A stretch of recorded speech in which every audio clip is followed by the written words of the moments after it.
is The Opinions, a show that brings you a mix of voices from New York Times opinion. You've heard the news. Here's what to make of it.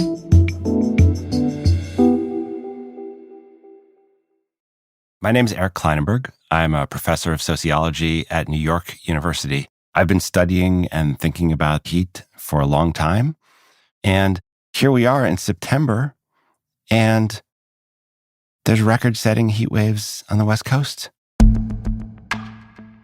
It is hot, hot, hot out there, and it is going to only get hotter. Today, Phoenix hit a record 100th straight day of triple-digit temperatures.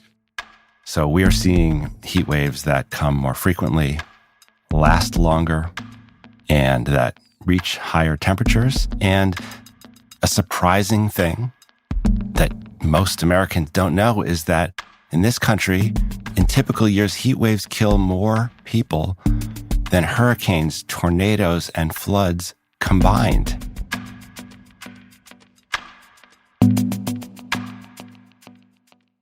Heat waves are tricky disasters because they're invisible.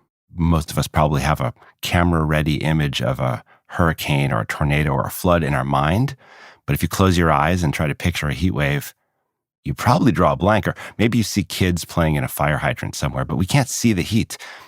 I bet everybody remembers Hurricane Katrina or Hurricane Sandy, but we didn't always name hurricanes. We just started naming hurricanes in the 1950s. And the reason we started that is because before we gave them numbers, and no one could remember the numbers. No one could keep track of whether their region was going to be affected by Hurricane 42 or Hurricane 43 or 44. So to clarify instead of confuse, meteorologists came up with a simple idea. We'll give them a name. And then when we name something, we know this from lots of anthropological research, we express our recognition that it is significant, that it's worth paying attention to, that it's individual, that this thing has individual characteristics. We anthropomorphize it, personify it. It becomes easier for us to organize around it or defend ourselves from it. It takes on all these characteristics that implant it in our minds. So why don't we do that for the disaster that kills us the most? More than 20 years ago, I wrote a book about a catastrophic heat wave in Chicago. In July of 1995, this hot air mass started moving its way up into Chicago. And meteorologists could see it. And by the way, it's useful to think about how we visualize hurricanes as they move into city or state. We have these color-coded maps. The meteorologists do live reports. Political officials get summoned back to the place if they're away. Everyone is in preparation mode. But that didn't happen in 1995 in Chicago. Chicago's heat continues unabated. The heat is hard-baked now.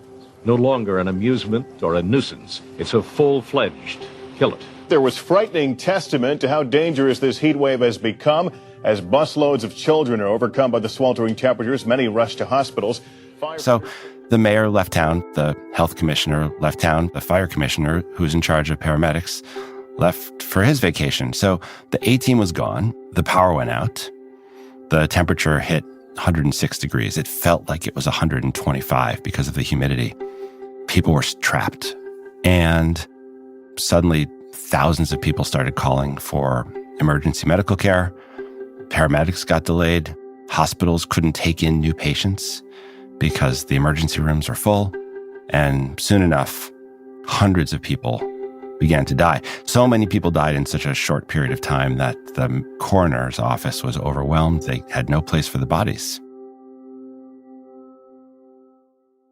I'm a Chicago native, and when I read this story about a massively lethal heat wave where I grew up, I wanted to understand what happened.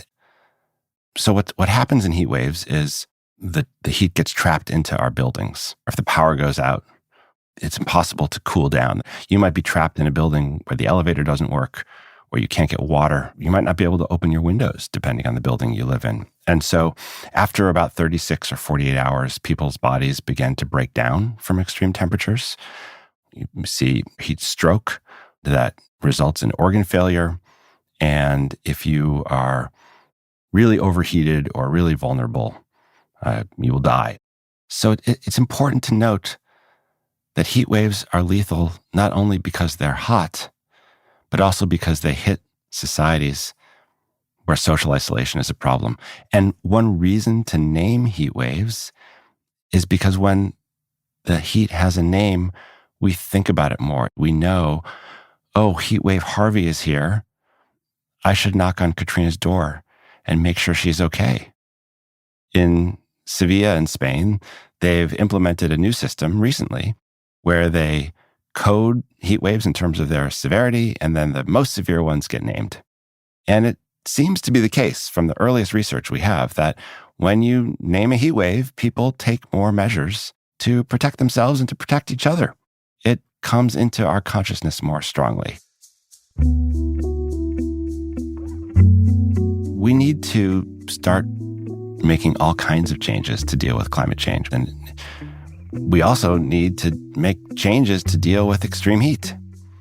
We could plant trees, we could build out more accessible air conditioning, and we will do all those things in time. But for right now, for $0, we could do something tremendously effective to raise awareness about the dangers of heat.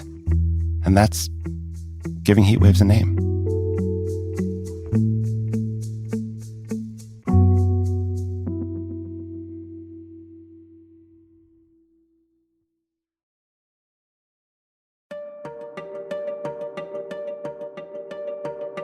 If you like this show, follow it on Spotify, Apple, or wherever you get your podcasts. This show is produced by Derek Arthur, Sophia Alvarez-Boyd, Vishaka Durba, Phoebe Lett, Christina Samuelewski, and Jillian Weinberger. It's edited by Kari Pitkin, Allison Bruzek, and Annie Rose Strasser. Engineering, mixing, and original music by Isaac Jones, Sonia Herrero, Pat McCusker, Carol Saburo, and Afim Shapiro. Additional music by Amin Sahota. The fact-check team is Kate Sinclair, Mary Marge Locker, and Michelle Harris. Audience strategy by Shannon Busta, Christina Samuelewski, and Adrian Rivera. The executive producer of Times Opinion Audio is Annie Rose Strasser.